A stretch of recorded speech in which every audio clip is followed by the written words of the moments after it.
So as you can see from the title of this video, Slave 1 got hit. The accident happened about a day before my birthday in December. I'm not going to get into too many of the specifics, but basically I was sitting at a light, and when the red light changed to green, I didn't have a chance to go before somebody else did.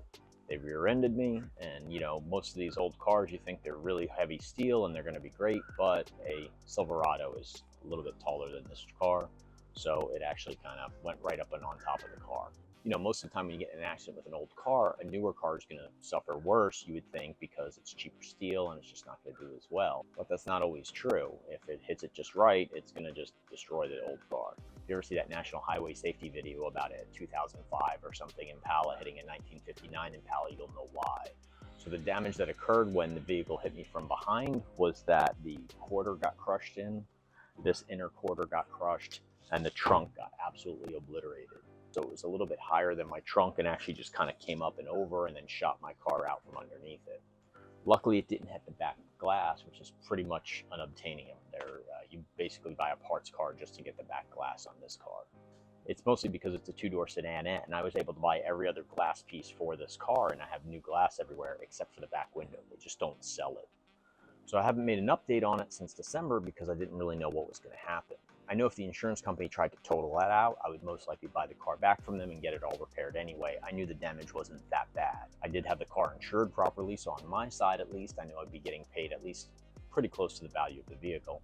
But that's if I went through my company. I ended up going through her company because we were able to come up with an agreed upon value of what the damage was that actually happened to the car. The insurance situation in Florida is a mess, and basically you have about $10,000 of damage before your insurance company has to pick up the rest of the bill. Now, it seems like there might be more than $10,000 worth of damage here, and it probably would be if somebody else was doing all the work for you. But again, I was more concerned with it getting to a point where they were going to try to total the car out. I immediately got online and started shopping for fenders and trunks and everything that I needed to repair the car. And it's funny because about a year ago, I was able to find every part for this car without a problem. I could find parts cars, I could find the black back glass if I needed it, I could find fenders, quarters, everything. And all of a sudden, all those parts were gone. The trickiest part was trying to locate a two-door sedanette fender. It's different from the two-door regular sedan fender, and it's different from a four-door sedanette fender. There's basically a one-year, one-car-only fender. The Oldsmobile 98 actually shared a back fender with it as far as like dimensions go, but even though it would bolt back up, all the hardware of the taillight would be totally different. Same thing with the trunk. The Oldsmobile 98 trunk fits, but hardware for the lock mechanism is totally different. It's doable, but it's not exactly what I wanted to do. I wanted to put the old hardware and chrome back on the trunk. This inner quarter is actually the harder piece to repair. It goes from here about midway. There's a seam line that's welded, and then it comes down and over to the corner here.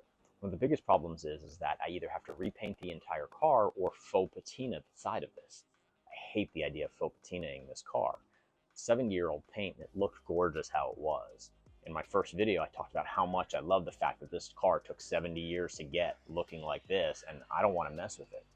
But now I have to. I don't really have a choice. I don't want to paint the car. One of the biggest hurdles that I'm running into is trying to find the right color parts for the car. It's pretty much out of the question. The funny thing is a few years ago, I actually owned another green 1950 sedanette. I sold it because I got whatever parts I needed off of it. I was like, let me just kick this down the road to somebody else that'll enjoy it and build it. Hindsight, if I had kept the car, I would have had every piece I needed to repair it. The one downside that I found is that even though I owned another green car, it wasn't the same color green. In fact, I'm having such a hard problem finding any green parts for this car that match. And I think I figured out why. My car's not really green, it's actually gray.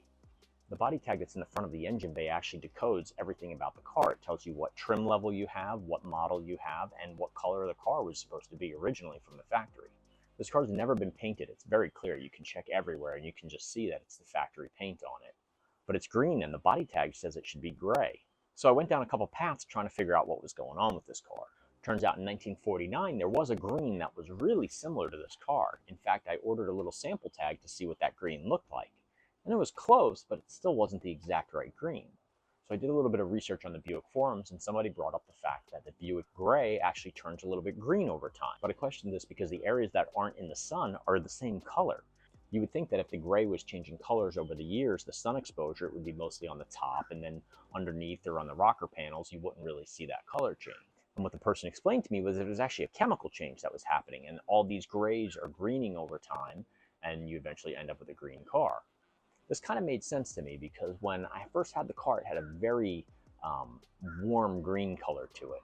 And when we clear coated the car, they sanded it lightly to get all the mold and all the crap off the top of the car. And then when they clear coated it, it came up a lot more gray green, like a bluish kind of color, instead of this really intense warm green. All the color chips that I kept getting for a 1950 Buick were really warm green. But I also got a color chip for the gray, and the gray kind of looks like it could be there. So the fact that this could have chemically changed to green over time from gray, it kind of makes sense. I don't know if that's 100% accurate, but all I know is the body tag says it's gray, and the car isn't gray. So what do I do to match the color? So I took the gas tank lid off and I brought it to my local auto body paint place, and they were able to get me a quart of paint that was pretty close in color using an optical matching system. It has about the same metal flake in it. It seems like it'll do okay to match for what I need to do with it. Basically what I want to do at this point is I want to replace the trunk, the quarter, and the fender and try to get the paint to look exactly like what it does now.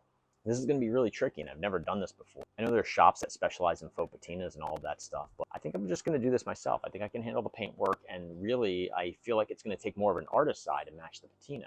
I'm going to keep all these parts so I can actually replicate most of what the patina looks like on the actual part itself.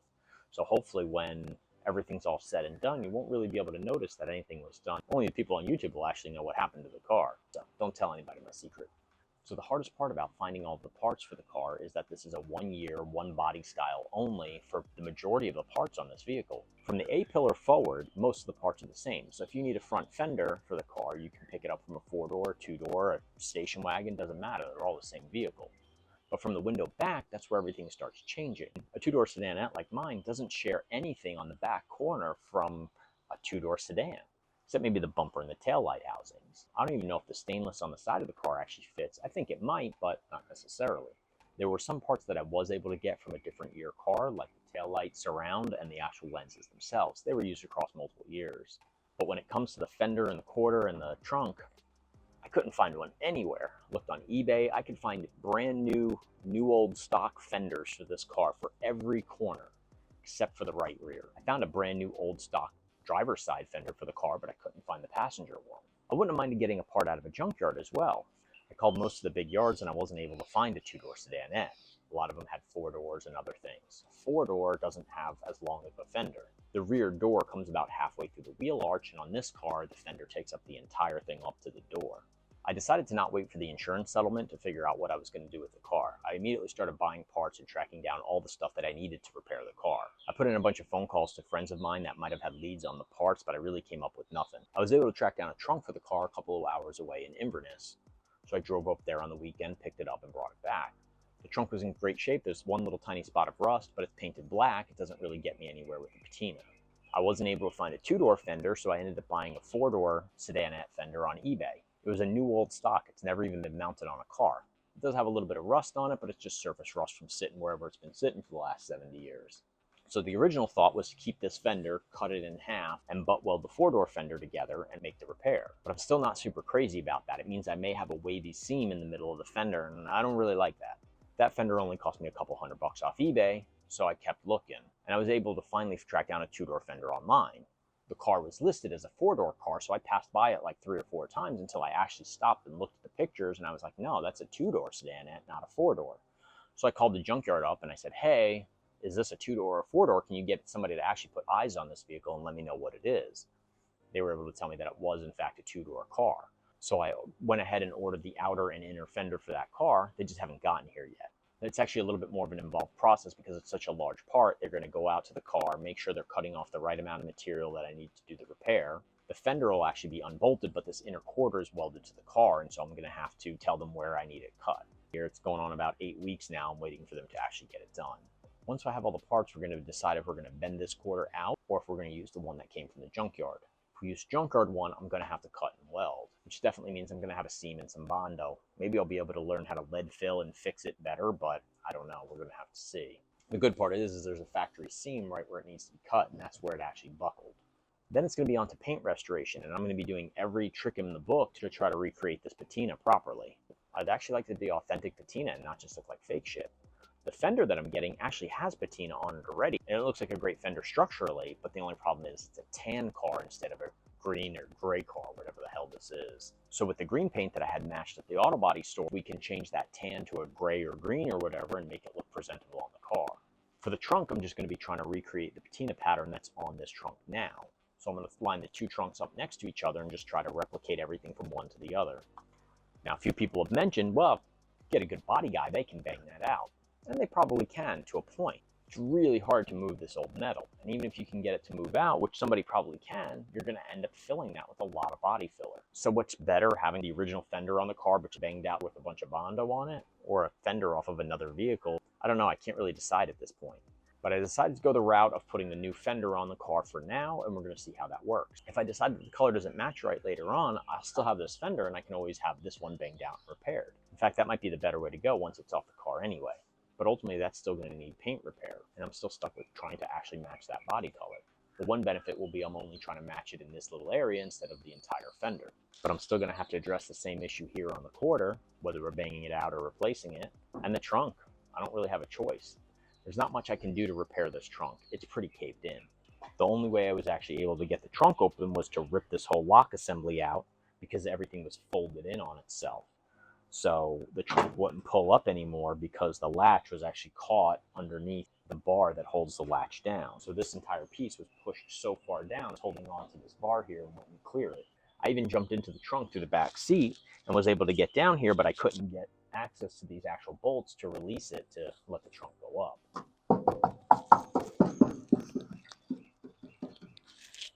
I think most of this metal will move okay. It's pretty thick, but it's not bent too badly. My fenders are a little cockeyed right now, and the little splash pan under the bumper's a little wacky. But the bumper actually did go in and come out.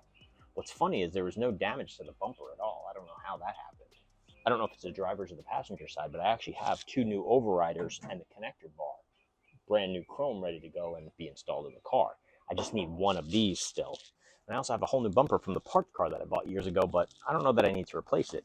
This bumper originally had a big dent in the middle of it, and it's still there. It's just hidden by the license plate, so I've never replaced it. So I might take the bumper that I have at the shop, put that on this car instead, and I'll have to bend back these little splash pans that are down here as well. So overall, it's not that bad of a repair job. Change a fender, get this banged out, change the trunk, and then we have the paint work to do. So hopefully we can do that all within the budget that I have right now. And even if it's a little bit more, it is what it is. I get to keep my car and I don't have to worry about anybody else messing with it. When the accident happened originally, the insurance company said, well, take it to a body shop and get an estimate. None of the local body shops know what to do with this car. So I had to basically just start calling every custom shop I know and said, hey, how much would this cost me to fix? So far for the budget, I spent about $300 or $400 on the fender that I'm not going to use. And then I spent $700 on the fender and the quarter that I probably am going to use. That doesn't include shipping yet, so I don't know what that's going to cost me. I'm $150 in the trunk, which was a steal as far as I'm concerned, and I'm about $180 into the paint for right now. As I need more paint, I can order it and I don't have to pay for the color matching again, which is good. It saves me about 30 or 40 bucks. I bought a new set of lenses because I couldn't just get one, and I bought new stainless steel surround rings. And I'm about 80 bucks into that stuff. I don't think I need a new housing yet, but if I do, I'm probably running between 50 to 100 bucks for a housing if I can find one. I think I'll be able to reuse this one and get it back into shape. Now the side skirts fell off the car in the accident, but I was able to take those off and put those in the back, and I don't think there was any actual damage to it. I think they just got rocked forward. In fact, I feel like the whole body might have got pushed forward on the frame, so we're going to get under there and make sure that all the body mounts are good. In fact, I know I was missing a few body mounts before the accident, so hopefully I can get in there and get those adjusted. There's a few little scuffs on the car as well, like over here, the bumper must have caught something on the quarter, but I'm not worried about that. It adds to the character of the car. There's dents all over this thing, and I kind of like it. It just adds to its history. This dent's a little too much, so we're going to have to get rid of that, but everything else will probably stay. When the fenders come in, I'll have a little bit more progress, and I'll be able to update you on what's going on with it. And I'm going to do a pretty in-depth step-by-step on the actual patina job that I do on the car. I want it to look as authentic as possible to the original paint that was on this. It runs and drives fine, nothing's wrong with it. I just don't want to drive it when it looks like this. It's like somebody kicked your dog. Bastards. While it was at my friend's shop, he was able to get the alignment done and fix some airbag leaks that I had. And my power steering rack went out again, so I just had him fix it while the car was there. That rack that I put on it just went to shit and had to be replaced. I was pretty pissed when this happened. It put a real shit spin on my birthday week. But what are you going to do?